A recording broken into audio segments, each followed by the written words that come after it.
All right, Nick, let's talk about the Oregon Ducks. Ducks, great offseason. They did really well last season, even though the ending isn't quite what Ducks fans would want. This is a team that is going to be a contender. This is a team that's doing really well. But one thing, they did lose some players, and they're going to have to get guys in here who are going to step up and retake those roles and be strong force on this team. There's one guy in particular already standing out massively, impressing his coaches. I think he's going to add a lot to this Oregon Ducks team. We'll get into that here in just 1 second. But first, I'm Andrew. That's Nick, and this is Saturday Morning Inspection. All right, Nick, as I alluded to, the Ducks having a star player, potentially emerging, a guy that's really impressing all of the coaches, doing a lot of great stuff early on for this team. Let's get into the article, and we talk more about it on the other side. Right here, we have an article from SI.com with offensive line coach Elite Terry talking about Pregnon coming in out of USC as a guard on this team and what he's able to do. He says he's going to end up on a freak list. He has dang near six-pack abs, long length, crazy strength, movement capabilities. He's played a ton of good football, obviously protecting for Caleb Williams at USC and having that experience. Man, he's come in, learned the system, getting with the younger guys, getting in some indie drills with those guys, ask the proper questions. He's not uncomfortable with asking questions. If he doesn't know, I think that's been the best part for him because he's a high IQ football player that matches that with brute strength and athleticism that he has. It's going to be a real benefit for us. I can't wait to see what it looks like with him and Poncho next to each other, which is that much sheer power in any gaps on the right side of the line. I think when you hear what Terry has been saying about Pregnon coming from USC, there's really not much more he could talk about. Talking about a guy who brings brute strength, physical force, athleticism. He's a guy that brings in a lot of high football IQ. He's asking all the right questions. He's not afraid to get the answers if he doesn't know it. Then on top of that, just being a leader, bringing in young guys, running drills with them, doing everything you'd want out of a transfer player coming into this team. I think it's really important here. I think this is big for them. But let's pull up a chart just to show exactly what does this guy bring to the team that maybe they were missing last season. This is comparing Emmanuel Pregnon to Nishard Strother and Marcus Harper, the guards from last year at Oregon. First up, you see Pregnon in blue, Strother in orange, Harper in gray. And we have sacks allowed last season at the guard position.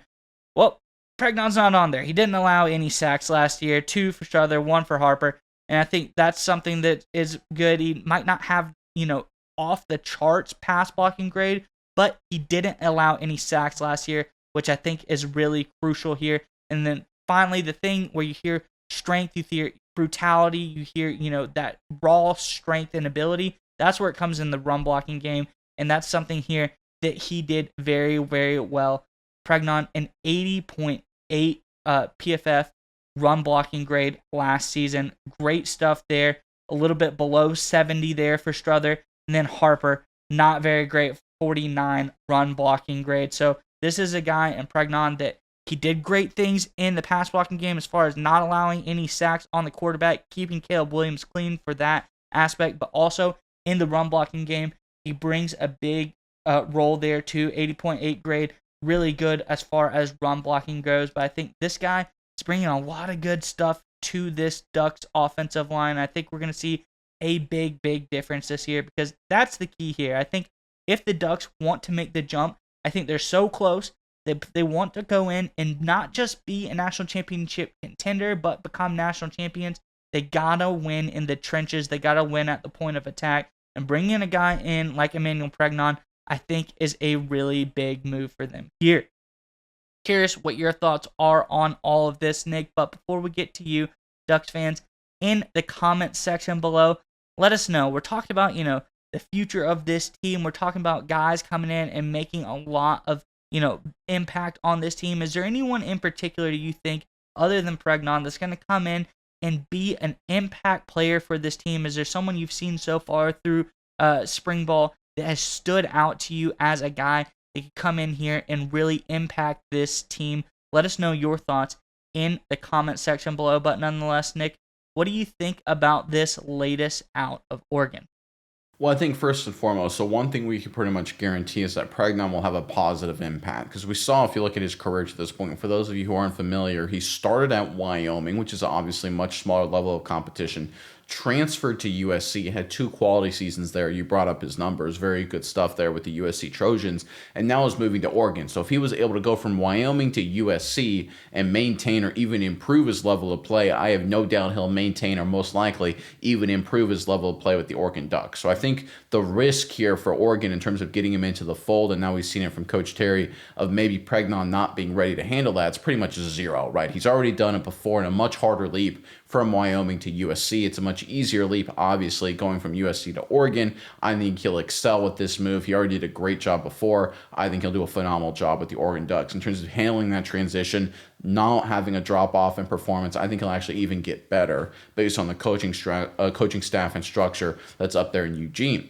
Now, if you look at what the Oregon Ducks need to do, I think it's interesting to look at the data from last season. If you look at the Big Ten rankings, Oregon Ducks had more offensive yards per game than any team in the Big Ten, right? That's obviously outstanding. However, when it came to running the football, they actually finished sixth in the conference. Now, look, that's because a big part of that was they're so darn good offensively. But the reality is, as we've seen the game of college football shift to very similar to the NFL, where it's about playoff runs, playoff football, that kind of thing, it's a different dynamic. And look, obviously what happened to Ohio State, that was kind of an aberration. I think we can put that to the side.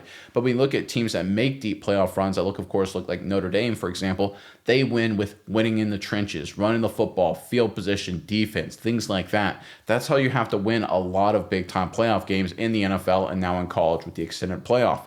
The days of maybe, having two, just when it was a 14 playoff, you have two runs at it and two games in a dome and you're just crushing it and you can score 50 points both those games to win a national title. I think that's in the past, right? You have to be able to physically pound and dominate people. And so you need people like Pregnon to be able to come in with that mentality, with that skill set, with that pedigree to dominate the line of scrimmage and win the line of scrimmage. Look, is Pregnon a perfect offensive lineman? No, absolutely not. He's got a lot of areas like everyone does to get better.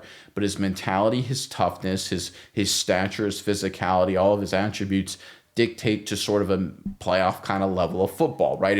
It's not going to be pretty in the playoffs, right? You're not playing Western Sacramento State that you can beat 84-0 and have a good time doing it, right? You're playing a really good football team with really good players and really good coaches and maybe even in bad weather. It's going to get ugly. You got to be willing to win ugly. You got to be able to win physical. You got to be able to win in a very tough mindset. Like it sort of becomes, instead of, a pretty sort of light heavyweight fight where it's a lot of great footwork and jabs and crosses, it becomes just a bunch of tired heavyweights late in the rounds of a heavyweight championship bout where it's just a lot of throwing haymakers back and forth. It gets a little ugly in playoff football, right? And I think Oregon needs a little bit of ugly, to be totally honest, to take that next step. I think Pregnon is the perfect guy. They made a number of other really good moves as well to help address, give that Ducks that element. I'm not saying they missed it in years past. I just don't think they had enough of it the way a team like Notre Dame had, for example. Because Notre Dame, with the injuries they've had and the talent they have on paper, should not have been playing in the national championship game. But because they're designed to win playoff games and designed to win those ugly kind of games, they were able to make a run at it. We see NFL teams do this all the time where certain teams, they may look bad in the regular season, but they're designed to win in the playoffs. Right now, Oregon, Dan Lanning doing a smart job here, transitioning his team, not just for looking good in the regular season, but designing them to win in the postseason. And I think the addition of Pregnon will help them do just that. Yeah, Nick, and I think you brought up something else. They did have a lot of other great additions to this team, namely the guy out of Nevada, Isaiah World, who going to bring a lot of great pass blocking acumen to this team. I think he's a really good player there, and that's a guy, another athletic freak, 6'8" there. But I think that's what you said. This is a team that really needed the help. They needed a guy who can come in, and they need to have a team that is ready to, when all the conditions are not perfect. You have great conditioning, good weather, everything's right. You have the perfect first step. Your technique is perfect. When all of those things break down, you need a guy to be able to get nasty, to get in the weeds, to get dirty. And that's the kind of player that Pregnon is, with his brutality, with his physicality. I think that's good. And you brought up one thing about this is a team in Oregon who they were really good last year offensively. But if you look at two things where they could improve as far as last season pass blocking, this is a team that was 24th in all of college football with their PFF pass blocking grade, 41st in their run blocking game. So I think adding these guys can really help boost up those numbers. I think getting, this team more balanced, getting a great run blocking attack, getting their pass block attack up as well, this can really help this team win. Like you said, they need to really be built to win in the postseason. I think the additions we saw this offseason, mainly for me, leading with Pregnon, but guys like Isaiah World, the offensive line that they've built so far, I think looks really great. And these are the kind of moves that help Oregon win in the postseason. I think this is going to make them a much better team this season.